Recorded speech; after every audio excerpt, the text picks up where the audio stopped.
오늘 함께 볼 말씀은 역대하 36장 11절에서 23절입니다. 함께 보겠습니다. 시드기야가 왕위에 오를 때 나이가 21세라.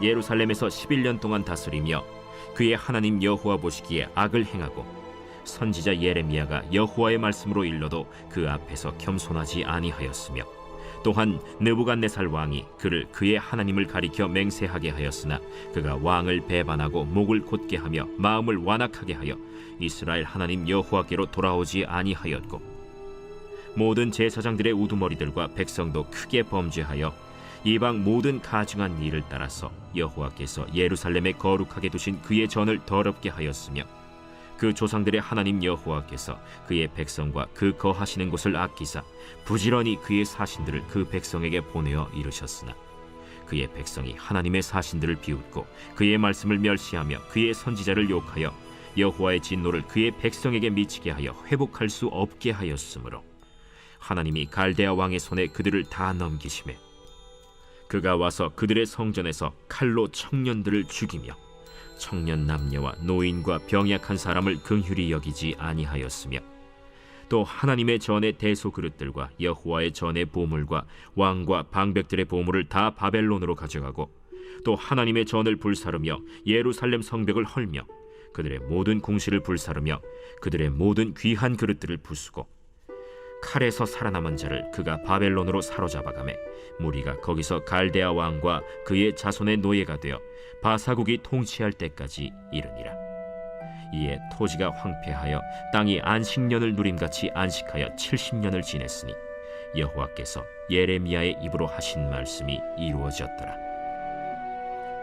바사의 고레스 왕 원년에 여호와께서 예레미야의 입으로 하신 말씀을 이루시려고 여호와께서 바사의 고레스 왕의 마음을 감동시키심에 그가 온 나라에 공포도 하고 조서도 내려 이르되 바사 왕 고레스가 이같이 말하노니 하늘의 신 여호와께서 세상 만국을 내게 주셨고 나에게 명령하여 유다 예루살렘의 성전을 건축하라 하셨나니 너희 중에 그의 백성된 자는 다 올라갈지어다.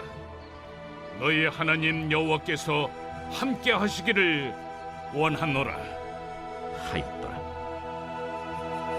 드디어 남유다의 마지막 왕 시드기야가 왕위에 오릅니다. 시드기야는 여호와 보시기에 악을 행했고 예레미야 선지자가 계속해서 하나님의 말씀을 전했지만 듣지 않고 악한 길로 갔던 왕입니다. 하나님의 사신들을, 하나님의 말씀을 멸시하고 비웃었던 자입니다. 그래서 하나님의 진노와 심판이 남유다에 미치게 되어 회복할 수 없었더라 이렇게 말하고 있습니다. 그래서 결국에는 갈대아 사람, 즉 바벨론 사람들에게 포로로 잡혀가게 되죠. 몇 년 동안요? 70년 동안. 하나님의 말씀을 잘 지켰더라면 하나님의 복을 누렸을 것이지만 하나님 말씀대로 하지 않았기 때문에 남유다보다 훨씬 더 악한 바벨론에게 포로로 잡혀가 70년 동안 노예 생활을 하게 됩니다.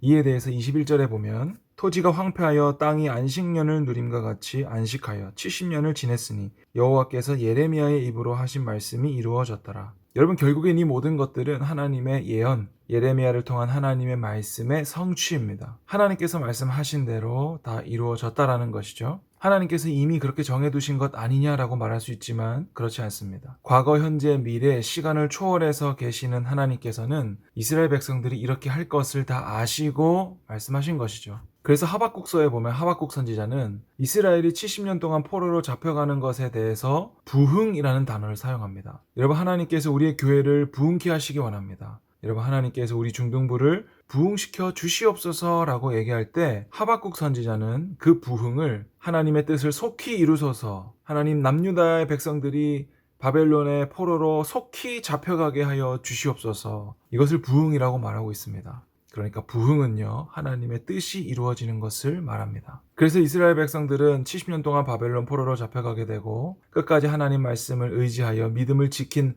남은 자들을 하나님은 구원하시는데, 오늘 말씀 22절에 바사 고레스 왕 원년에 여호와께서 예레미야 입으로 하신 말씀을 이루시려고 고레스 왕의 마음을 감동시킴에 그가 온 나라에 공포하고 조서도 내려. 하나님께서는 바벨론을 점령한 페르시아의 왕 고레스를 통해서 남은 자들을 예루살렘으로 돌려보내 성전을 다시 짓게 합니다. 이건 역시도 하나님의 예언의 성취이고 하나님의 뜻이라는 것이죠. 여러분, 사사시대에 왕을 달라고 했던 이스라엘 백성들의 요구대로 세워진 인간 왕들은 결국 어떻게 돼요? 하나님의 뜻대로 가지 않습니다. 그래서 그들은 결국엔 바벨론 포로로 잡혀가서 망하게 되죠. 그런데 반전이 있습니다. 하나님께서 페르시아에 고레스 왕을 세워서 남은 자들을 구원해내시고 예루살렘으로 포로 귀환을 시키셔서 다시금 성전을 재건하게 하십니다. 여러분, 이것을 그 누가 상상이나 했겠습니까? 이것은 오직 하나님의 말씀으로만 가능합니다. 말씀에 예언되었고 그 말씀을 따라 믿음을 끝까지 지킨 남은 자들, 영생을 얻기로 작정된 자들,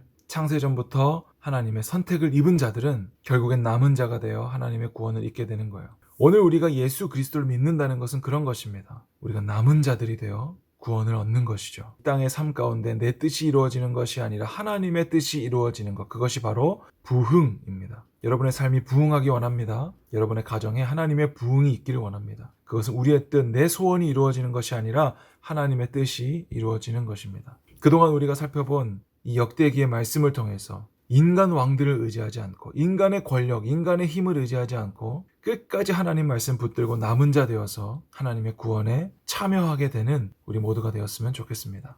기도하겠습니다. 하나님 아버지, 우리는 연약합니다. 그렇기에 오늘도 말씀을 의지합니다. 내가 할 수 있다는 열심이 아니라 나는 할 수 없기 때문에 하나님 말씀 앞에 날마다 서고 날마다 하나님의 도우심을 구하는 우리 모두가 되게 하여 주시고, 우리가 머리로만 말씀을 아는 것이 아니라 성령 하나님 내 마음에 역사하여 주셔서 우리의 마음과 삶의 행동이 성령의 인도하심대로 나아갈 수 있도록 도와주시옵소서. 예수님의 이름으로 기도합니다. 아멘.